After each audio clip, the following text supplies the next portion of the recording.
Welcome to the first message of our new series on the Gospel of John. John begins his Gospel by describing Jesus as the Logos, a word that means that Jesus is the answer to all the great questions of life: who we are, what is the meaning and purpose of life, and how I'm designed for life to work. Only in a relationship with Jesus Christ can we ever properly understand the right answers to all these great questions. As we dive into this, we've got to recognize that we're going to the Gospel of John. And many of you, if you know the New Testament, there are four what they call Gospels that are really the story of Jesus' life and ministry. And Matthew, Mark, Luke, and John. And when we look at these Gospels, each of them tell a little different story. It's all the same story of the life of Jesus in ministry, but different emphasis. And out of these four, John is probably the one that is most distinctive, that emphasizes more things that are distinctive from Matthew, Mark, and Luke than any of the other ones. And we see something of this different emphasis right off the bat, the very first verses, the verses that we just read. You see, especially when you go to Matthew and you go to Luke, what happens is those stories start with the events around Jesus' birth. And so we're probably most familiar with Luke's story. So it tells us that an angel appeared to Mary and told her that even though she was a virgin, she would conceive a child through the Holy Spirit. And then Mary and Joseph went to Bethlehem. And in Luke 2, that very familiar story, they found a stable because there was no room in the inn. And the angels appeared to the shepherds, and they came to visit the newborn baby. Now, Matthew tells the same story, but from a different angle. So it really emphasizes the angel coming to Joseph. And God communicating to Joseph about this miracle. But both of them really start off by telling us the events of Jesus' birth, emphasizing his humanity and the humility of his birth. But when John begins his gospel, it's the same story, but an incredibly different emphasis. He doesn't tell us about the events of Jesus' birth. He doesn't stress the humility of God becoming man.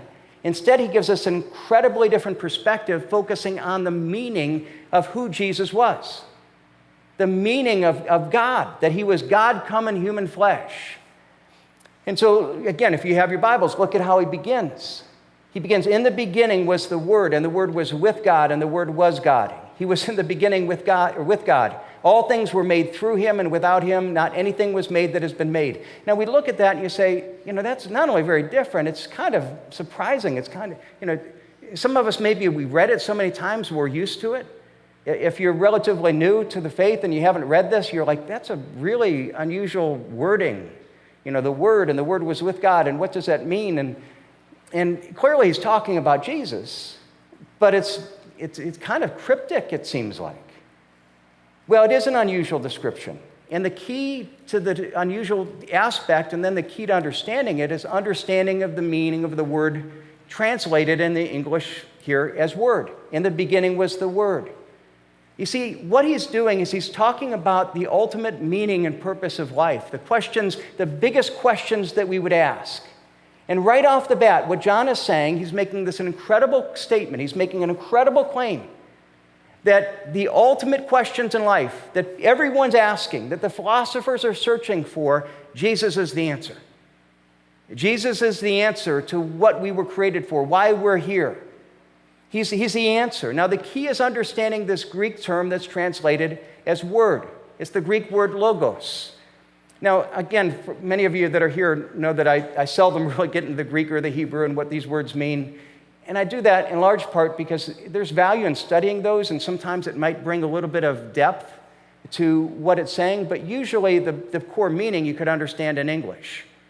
And we get the meaning here, but this is one of the things that it's hard to get the full depth of the meaning. And the reason is because there's no close English equivalent to the Greek word logos. We translate it word, but that's not even close to the meaning is. In fact, it's hard to say it in a short sentence. The idea of logos was something that was just loaded with huge meaning. It was actually a term that came predominantly from Greek and Roman philosophy. It was a philosophical term, but it was one that people would have been aware of.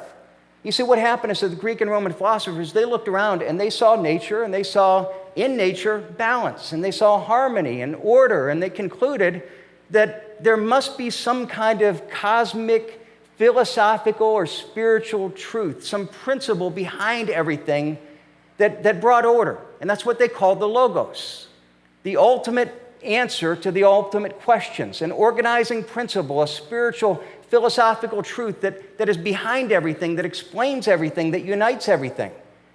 It was the answer to the great philosophical questions of life. Who are we? Why are we here? What is the purpose of life? What is life about? What is meaning? How are we designed? How are we to function?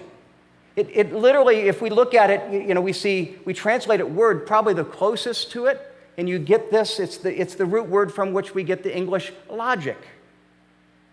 It's the logic of life, the answer to life, the one thing that if you understand it, everything else makes sense.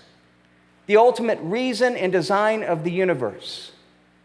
Now, the fact is, we understand that as we interact with things, they have a logic, they have a design, they have a purpose. And you've got to understand those purposes to be able to use them right. So let's say, for example, let's say I'm not from a civilized area, and I'm from this area that knows very little about modern technology, and I suddenly come across this instrument here. And I look at it and I say, well, that's clearly something that has some design, it has some purpose. But if I don't know what it is, I don't even know what it's called. I have no idea what it is. So I'm looking at it and I'm trying to figure it out. And I realize, well, if I push this lever on the top, it kind of makes it go forward. Well, so maybe it's something that I'm supposed to sit on and ride on. It takes me around. It's kind of a transportation vehicle. Well, then I realized, well, not only that, but it actually, when it's running, it conveys some heat. So maybe I'm supposed to use it as a hot plate, and I'm supposed to put the plate on top, and where it gets hot on top there, and then press the thing. It's supposed to be a means by which you deliver food. And so I'm trying to guess what it is. Well, then I turn it over, and I realize, man, it's got these blades that spin around, and they go really fast. And maybe I'm supposed to hold it up and cut things. And maybe it's for cutting hair. Hey, I call my wife over. Hey, come stick your head in here. Try this out. Let's see if we've got this right. Now, we look at that and you say, no, of course, that's terrible. But if I don't know what it is, what am I going to do? I know there's some kind of meaning. I know that somebody built it for some purpose, and I'm guessing. And I can come out with all kinds of, not only wrong guesses, but all kinds of dangerous guesses. And these wrong and dangerous guesses will keep me totally away from ever discovering the true design which people actually build that for and buy it for. Now, what we've got to realize is that we've got to recognize in the same way that we are designed, we are built. And if we understand what we were designed for, if we understand our purpose, if we understand, in a sense, the owner's manual, what happens is that we can be effective. If we don't, what happens is in the same way that our lives don't go well. We become out of track, and, literally it can become dangerous. It can become destructive. And so that's why the philosophers they debated, what is the Logos? We need to realize that there is a Logos, there is a purpose, there is a design, there's an organizing principle, and we've got to find it. They were committed to finding it because they realized it was important. And if you don't know it, if you're just living through life, you're not going to find contentment. The more that you align with your design, with the Logos of life, the more effective your life is going to be. The less aligned you are, the less effective, the more broken life is going to be. And so they understood that.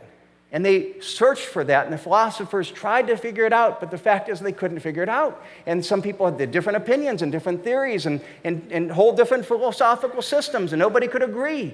And none of them seemed to work. And along comes John in that context. And he says, I want you to realize, as I'm beginning the book, I want you to know there is a Logos. There is a unifying principle. There is something that explains all of life, but it's not what you think. If you're looking for principles, if you're looking for abstractions or books or rules, it's not that. There is a Logos. There is a thing to live for, something that defines things. But it's a person. It's Jesus. In the beginning was the Logos, and Jesus is that. He is the Logos, and the Logos was with God, and the Logos was God. He was in the beginning with God. And what it's saying is that Jesus is the explanation for life. Jesus is the thing that if you understand Him and if you align with Him, everything in life is going to work. It's going to work better. And if you're not aligned with Him, it's not going to work. He's the rationale for life. He's the authority for life. He's in a sense, the owner's manual that helps us to figure out what we're designed for and how we're to function. He's saying that Christianity answers all those questions. It answers the great philosophical questions. But it's not a philosophy. It's not less than, but it's way more than. Because it's something that covers every aspect of life. You see, but the answers to these questions aren't in a philosophy. They aren't in navel-gazing. They aren't in theorizing. They're ultimately answered in a person. And John starts his book using this terminology, knowing that audience understood what logos was. And they would talk about that, and he uses it in a way that gets their attention. And he's saying, you're right. There is something at the center. And in the beginning, that's where it was, and it's Jesus Christ. And not only that, but when you're looking for that, you're looking for something out there. The philosophers were looking and pursuing and saying, we've got to find what it is, and we've got to research, and we've got to theorize, and it's something that's out there to be discovered, that's something that is, that is elusive. And look at what John says about this in John 1:14. And the Word, the Logos, became flesh. So it's not only in the beginning there was, but then he became flesh and he dwelt among us, and we have seen his glory. Glory as the one and only Son from the Father, full of grace and truth. He has come to us. That the Logos isn't some abstract idea that we're spending our whole life trying to discover and hoping we can figure out. No, it's not that something we pursue. It's something that is pursuing us. It's something that is come into the world, that has taken on human flesh, that's not abstract, it's real. It's something that is touched, it's truth that literally impacts every aspect of real life. See, and only when we align with that will our lives work. Now, there's even deeper truth to that, of understanding what it means that the ultimate reality of life isn't a philosophy, it isn't an abstract principle, but it's a person. You see, if you, like the philosophers of that day, or like our day, thought that the meaning of life was basically an abstract principle, how do you align with that? How do you really align yourself with a theory or a principle? How do you make that something that becomes shaping for who you are? Not only that, how do you discover that? You see, because for you to discover that, you've got to be really smart. You've got to be the elite. You've got to be the philosopher. You've got to be the scholar. And there's only a few people that are ever going to be that smart to figure that out. And so it's something that is studied by scholars and philosophers, and not for the normal, ordinary people. And when you do that, it's something to be held at some distance and to be reflected on mentally. But it's not something that you can actually align yourself with. And what he's saying here is John's saying, no, the Logos is true, but it's not this principle that's out there that's only for the elite, for the scholars, for the smart, for the intellectuals. It's open to all. It's not a hidden truth. It's not something that is out there that is only a few can discover. The story of the Logos is the Logos making himself known, coming in human flesh, so that we can know him through not study, but through relationship. A relationship. All of us aren't necessarily geared towards theological and philosophical study, but all of us are geared toward relationship. And the Logos is God pursuing us to have this kind of relationship with us. It's the meaning to life, and when we understand that, the more we align ourselves in this relationship with God, Creator, the author of all things, the one who is not only the author that is at a distance, but now has made himself known, taking on human flesh. The more we align with him, the more we're aligning with what's true in the universe, the more that we find that life makes sense, that life works, that we discover there is a purpose, there is a meaning, there is a design. Now, when you understand everything that he's saying here, it's all shocking. It was shocking in that day, and if we really think about it, it's still shocking to our day. But he goes beyond that and he says, okay, if you understand this, it's not only there's this Logos, but understanding that he is the ultimate answer to all life's questions is rooted in the fact that you also understand that it's a person who is also the creator. He is the Logos because he is the designer and the creator of our lives. Again, look at John 1, verse 1. In the beginning was the Word, and the Word was with God, and the Word was God. He was in the beginning with God. All things were made through him, and without him not anything has been made that has been made. He's saying that you've got to understand that everything finds its design. There isn't anything that exists that isn't made by him. And because he's not only the creator, he's the designer, everything finds its meaning and purpose and design in him. You know what happened, unfortunately, in John's day, like in our day? You have people that, we still have people debate the philosophers. But you know what happens? You go to most of these, if you go to school and you study philosophy at secular university, you're going to come away not enlightened with truth. You're going to come out way more confused. These are people that are the most confused people you could ever imagine. They just know how to say it in big words. They sound smart because they can say, I have no idea what's going on, in big words no one else can understand. So we say, oh, they must be smart. They are confused. And I see students go to the philosophy and they walk away and they question everything. They don't discover anything. And that was true in John's day as it is in our day. We're searching for it, we can't find it. And unfortunately, many philosophers today walk away and their answer is, there is none. We know there should be a logos, but we can't find it. There is none. There is no unifying truth. In fact, a lot of that has been made worse in our day because it's in large degree based on a philosophical idea that is linked to where we come from. So if you have a starting point that's saying, we are not designed, we are not created, we don't have any designer, but instead, our worldview is that in the beginning, there was nothing. It's not in the beginning there was God, or in the beginning there was Logos. In the beginning there was nothing. There was no power, there was no creative purpose, there was nothing. And suddenly out of that nothing, boom, a big bang came, and everything, magically appeared out of nothing. We don't know how that happened, but you're crazy for believing in God, but we're scientific for thinking that everything in the creation came from nothing. Okay, so nothing, everything, and then out of random chance, out of billions of years, that randomly everything that came from nothing suddenly becomes not only something, but it organizes itself.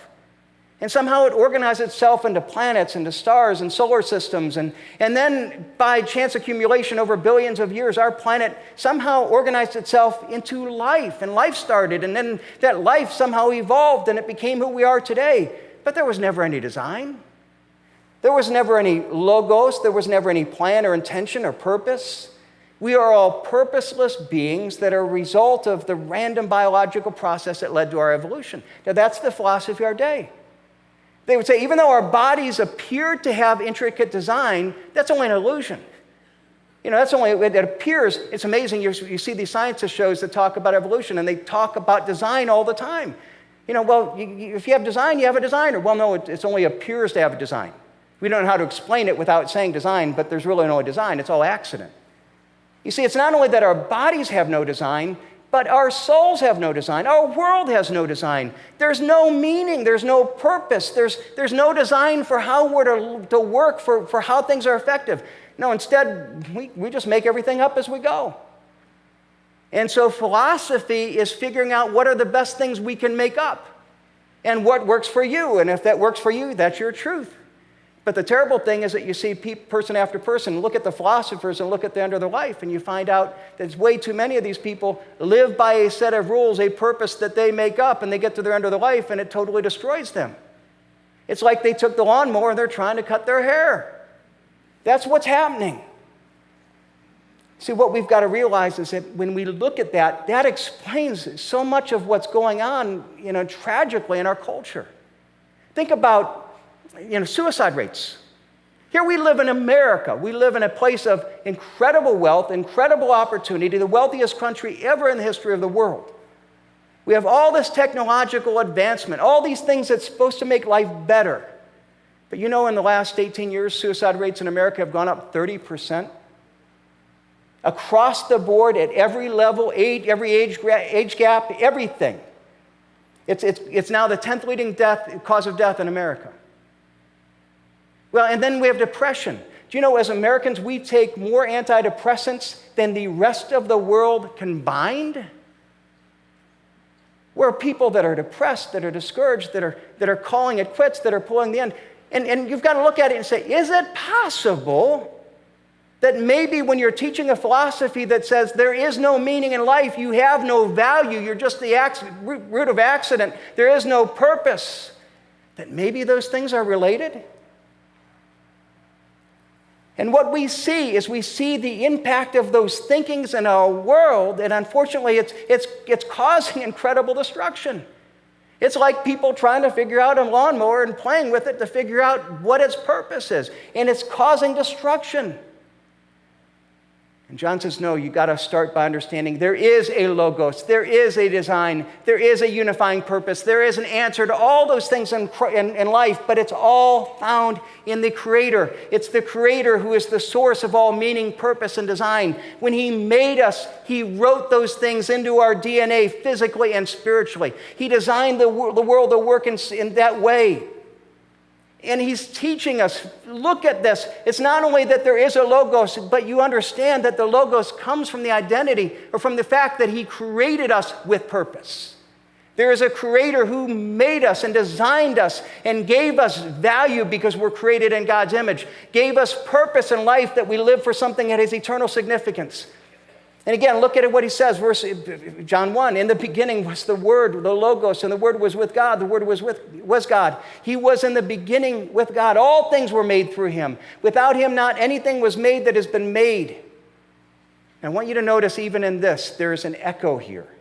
There is not only a statement of saying He is a creator of all things, but there's an echo all the way back to Genesis. And for those that know Genesis, you know that in Genesis 1, it talks about in the beginning in the beginning God created the heavens and the earth. And you look at that in John 1. In the beginning was the Word. In the beginning God created. In the beginning the Word, who was God.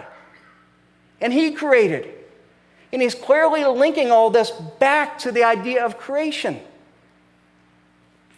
Now, you think about this even when you look at creation. There's such beauty and value. When you study creation, it tells you something about design.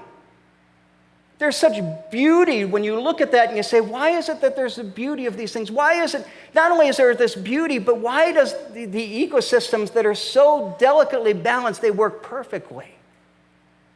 You know, I think I love the study of creation. And you know, again, I've shared this before, but my kids, when we're on vacation, they go like places like mountains, and we'll walk around, and they get tired of me saying this. We'll come to this corner and this beautiful thing. I say, I know who made that. And didn't he do a good job? You know, I love that because it declares the glory of God. But you know, even in creation, throughout most of human history, we could look at creation, but we were limited to this little slice of where we lived. We couldn't understand animals that, you know, were totally different than what we ever dreamed, or mountains, or, you know, seasides, or, you know, beauty that were outside of this little piece of the world where we lived. And now we're given that. We're given this opportunity because of travel and because of video and things like this to see things that overwhelm us. But if God's calling us to look at creation, to see that Jesus is the creator, let me take a moment, not describing, but to use the opportunity that we have to ask you just to reflect on the work of the Creator and what it says about who He is and about His design.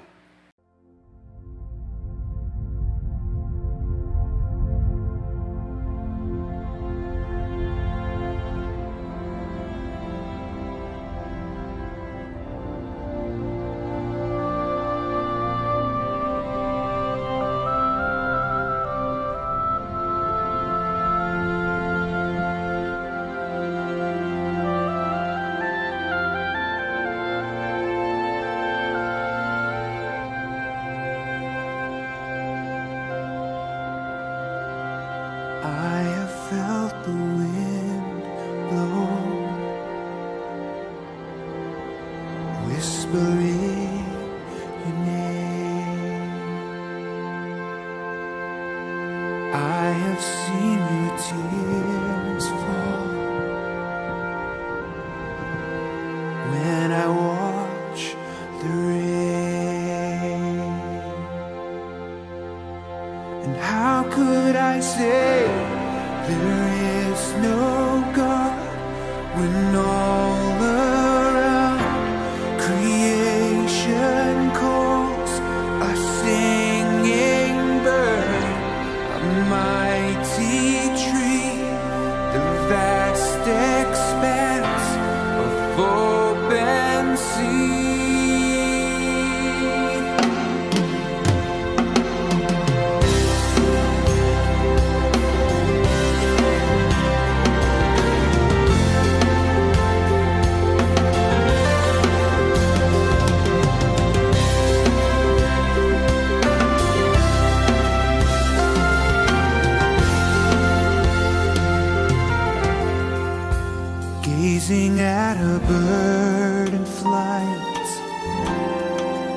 soaring through the air,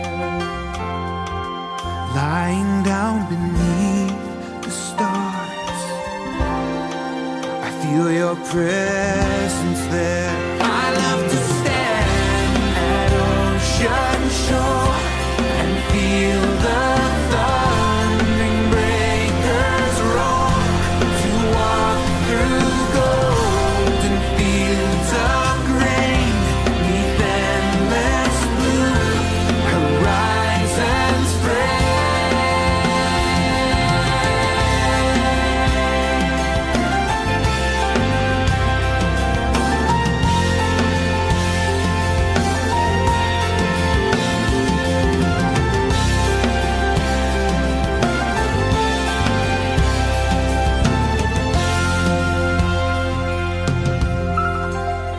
Listening to a river run,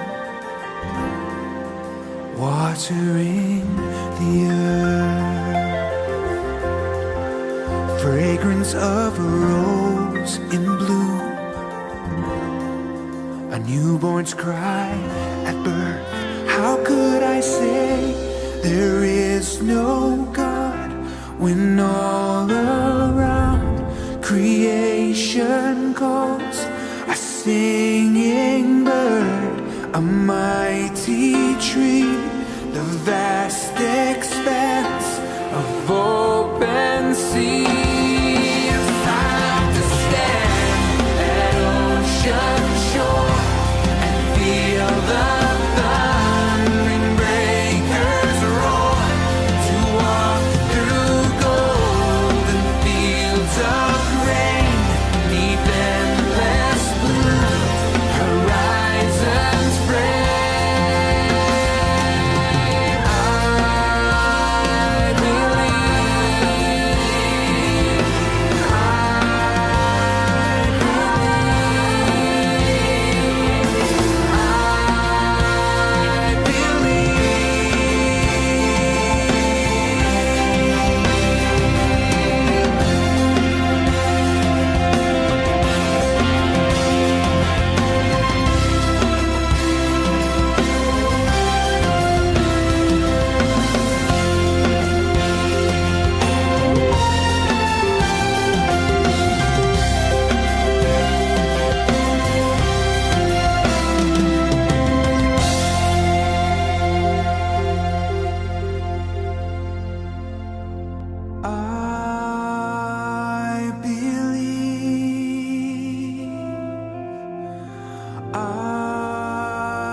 just like a child.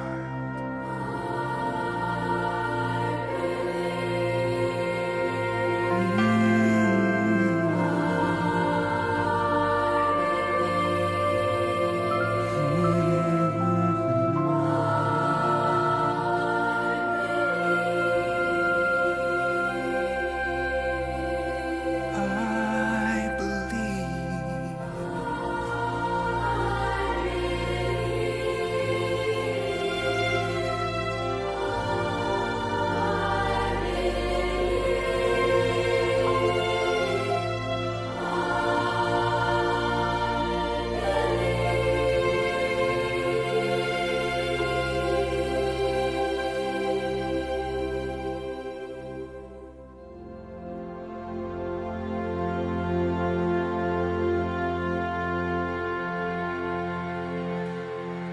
I never cease to be amazed by that.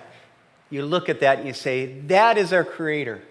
In the beginning, there was a Logos who created all that. And when we see that, we have to be amazed that there is a design, there's a purpose, there's something that ties it together, there's something that makes it work and function so perfectly in harmony. And as nature proclaims that need for a defining Logos, we've got to understand that we have been designed by that Logos. And only when we align ourselves with Him will we understand who we are and our design. See, what he's telling us here is that we've got to realize that we are created by that, but we've lost that logos. That's why people are searching for it. They've lost that. And Jesus came to restore. In a sense, he came as the creator to do a work of recreation, of restoring the things that we knew and that we understood at the beginning, but that we lost. Let me show you where John is trying to teach this. When we look at this, he's not only trying to echo the story of creation, but look at what he says in John, and where we saw in John 1:1. But look at verse 4. In him was life, and the life was the light of men. The light shines in the darkness, and the darkness cannot overcome it. Now, this may be something that we may not be obviously clear at first, but look at the very beginning. We go back to Genesis. In the beginning was God. What was the first thing he did in creation? And God said, let there be light. The very beginning. And what does it say here? That he was light. He was the light that shines in darkness. Then we go to the very end of creation in Genesis 1. And what do we see that he does at the very end of Genesis 1?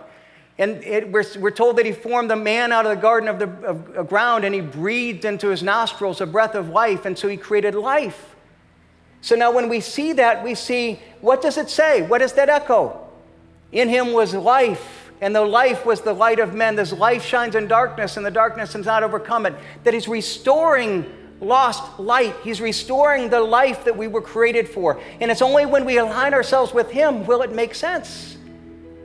He's come to do a work of recreation, but it's a work of recreation that exposes truth.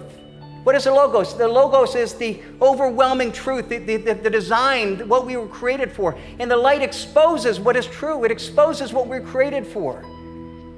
Again, in him was life, and the life was the light of men. The light shines in the darkness has not overcome it. See, it's not a philosophy to be studied or an intellectual idea to be debated. It's a person that we're to have a relationship with. And when we have this relationship with him, it changes us at our core. And only in that relationship will we discover what we're made for. Now, some people would say, well, that's your truth, and this is my truth. And no, I want you to realize that it doesn't matter what you believe or this is creation. This is what's true. You could be totally sincere in your belief. You could totally think, well, this is my truth. You could think, well, for my use of this lawnmower is a haircut, for hair cutting. And you could believe that, but it's not going to work. It's not only going to not cut lawns, what it was designed for, it may kill you trying to cut your hair. And the same thing's true, that we can have all whatever beliefs we want, but God designed us according to what's true. And only when we align ourselves with what is true will life work. And just closely, just closing, I want to show you that again in verse 1, it says, when the light shines in darkness, the darkness has not overcome it. And some translations have that not overcome, but have understood it. And the idea is it's a word that it has two meanings. And I think it means both. It says that here you have Jesus who's shining in the darkness, and on one hand, there's an inability of the light to overcome, or darkness to overcome it. The fact is that we live in a world that rejects God, that rejects biblical truth, that rejects absolute truth. And you go in a lot of places, and God is totally shut out. But the fact is, no matter how dark you try to shine, you can't extinguish the light. The fact is that we were created, and this is the truth of the Logos, and nothing can change that. All our sincerity, all the scholars, all the change of the culture, all the change of technology, nothing can change the fact that this is true. Darkness will never overcome it. But there's also a sense that we've got to realize that it says that darkness will not be able to understand it. And we've got to realize that because of our sin nature, there's a sense that in our sin nature that we're looking for answers apart from God. And that is why the culture, that's why the Greek philosophers looked everywhere else. That's why, in evolution and the scholars today, they're looking for everywhere else. We're looking for some kind of source of truth. We're trying to get it to make sense. And you will have all kinds of people that will reject God, but the fact is that why we don't understand it, we don't understand it because we have to admit that there's a source of truth outside of ourselves. There's an authority outside of ourselves that we have to accept. And the light exposes that. And the question then is, what is our response to what God exposes? What is our response to the light of Jesus' truth? And here, just in closing, I want to say, there may be some people here that I'm talking to, and you're sitting there saying, I'm trying to do this, I'm trying to live like this, I'm trying to find meaning and purpose in life, I'm trying to make my life work, and it hasn't worked. And what you've got to realize is that if you try to find If you try to find the answers to these questions anywhere outside of a relationship with Christ, it's just not going to work. Not because you're not sincere, not because you're not trying hard, but because it's not true. The heart of reality is Jesus and a relationship with Jesus Christ. And you have philosophers and different theologians and different books that are going to try to find the answer out there, but the fact of the matter is it isn't an answer out there to be found. It's a person, a creator whose story is about him coming to us, the Logos taking on human flesh, to become your reality, not only the reality of the world, but to say, now will you accept that as your reality? Will you align your life with him, the ultimate truth, the only place to find truth? The idea that God so loved the world, God so loved you, that he gave his only son, so that whoever believes in him, he would forgive their sins, that he would welcome into relationship with him. And so the question is today, will you surrender your life to the truth, to the Logos, to the Word, to the Creator, to the Designer, to the one who loves you? And the whole story of John is how he's pursued you to have that relationship with you. Thanks for joining us. If you have any questions about what we talked about, Jesus Christ, our church, or anything else, connect with us on Facebook, Instagram, or by email. We'd love to hear from you.